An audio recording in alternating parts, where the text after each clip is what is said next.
Drama मासूम की किस्त 34 कहानी को एक ऐसे नाजुक और फैसलाकुन मरहले पर ले आती है जहां हर किरदार अपनी ही बनाई हुई तकदीर के सामने खड़ा नजर आता है। सबसे बड़ा धचका इस वक्त लगता है जब दिलशाद को बताया जाता है कि इसे गले का कैंसर है और वो भी आखिरी स्टेज पर। यह खबर इस शख्स के लिए है जो खुद को नाकाबिले शिकस्त समझता था मगर अब जिंदगी और मौत की जंग में बेबस खड़ा है। नीलम दिलशाद के पास किसी की वकालत करने नहीं बल्कि एक आखिरी बात कहने आती है। वो साफ लफ्जों में कहती है कि वो अपने भाई की मोहब्बत इस पर मुसल्लत करने नहीं आई, मगर मरने से पहले अगर वो एक लम्हे के लिए भी इसे अपना ले तो वो लम्हा इसके लिए 1000 सदियों के बराबर होगा।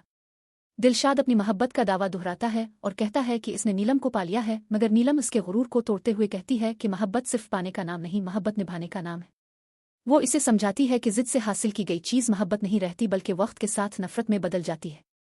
नीलम का हर लफ्ज़ दिलशाद के अंदर छुपे जख्मों को छेड़ देता है, मगर वो फिर भी गुर्बत को अपना सबसे बड़ा जुर्म करार देता है। वो कहता है कि वो गरीब पैदा हुआ और दुनिया ने इसे इसी गुनाह की सज़ा दी। नीलम इस सोच को रद्द करते हुए कहती है कि असल गुर्बत पैसे की नहीं बल्कि इंसानियत की होती है। अगर दिल में रहम, खुलूस और एहसास ना हो तो दौलत भी इंसान को अमीर नहीं बना सकती।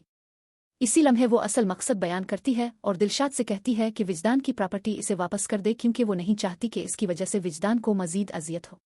दिलशाद शर्त रखता है कि अगर नीलम एक बार मोहब्बत से इसका नाम पुकार ले तो वो सब कुछ वापस कर देगा।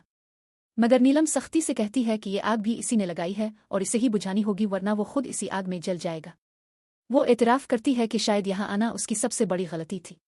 उधर विजदान अपने बेटे सुनी के साथ खुशी के चंद लम्हे गुजारने की कोशिश करता है, मगर नीलम की गैर मौजूदगी इसे बेचैन कर देती है।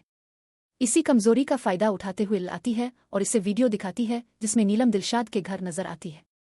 लिल इसे यकीन दिलाने की कोशिश करती है कि नीलम की वफादारी सिर्फ पैसे से है, मगर विजदान का दिल अब भी नीलम पर यकीन करना चाहता है। जब नीलम वापस आती है तो दोनों के दरमियान एतमाद की एक कड़ी आजमाइश शुरू हो जाती है। विजदान पूछता है कि वो दिलशाद के घर क्यों गई और उसने ये बात छपाई क्यों, जबकि नीलम सवाल उठाती है कि वीडियो बनाई किसने और क्या किसी तीसरे की साजिश पर यकीन करना एतमाद को तोड़ने के बराबर नहीं। वो वाजे करती है कि शक की धूल वो साफ नहीं करेगी जो किसी और ने फैलाई हो। दूसरी जानिब दिलशाद की बहन चुटकी उसके सामने खड़ी होकर इसे वो सच सुनाती है जो शायद दुनिया का कोई शख्स नहीं सुना सकता था। वो कहती है कि इसका भाई तो कब का मर चुका है, इसके सामने सिर्फ एक बेहिस लाश खड़ी है। वो याद दिलाती है कि इसका असल भाई वो था जो खुद भूखा रहकर इसे खिलाता था, न कि वो जो सोने के बर्तनों में खाना भेजकर अपनी जिम्मेदारी पूरी समझ लेता है। चुटकी की आंखों में नफरत देखकर दिलशाद टूट जाता है। वो एतराफ़ करता है कि दुनिया की नज़रों में गिर जाना आसान है, मगर अपनी बहन की नज़रों में गिरना मौत से भी ज्यादा खौफनाक है। नीलम अपनी दोस्त रजू के सामने भी दिल की बात खोलती है। वो कहती है कि शायद कभी कभी इंसान को अपने दिल से बढ़कर दूसरों के दर्द को देखना चाहिए। इसी सोच के तहत वो केस वापस ले लेती है ताकि मजीद तबाही न फैले। मगर उसके दिल में एक सवाल अब भी जिंदा है कि क्या उसकी कुर्बानी सब कुछ ठीक कर पाएगी या एक नई गलतफहमी को जन्म देगी। किस्त के इख्तिताम तक हर किरदार एक अंदरूनी जंग लड़ रहा है। दिलशाद के पास वक्त कम है, मगर तौबा का दरवाज़ा अभी बंद नहीं हुआ। विजदान और नीलम के दरमियान एतमाद की डोर कमज़ोर ज़रूर हुई है, मगर अभी टूटी नहीं। लिल अपनी चाल चल चुकी है और अब नताइज का इंतज़ार है।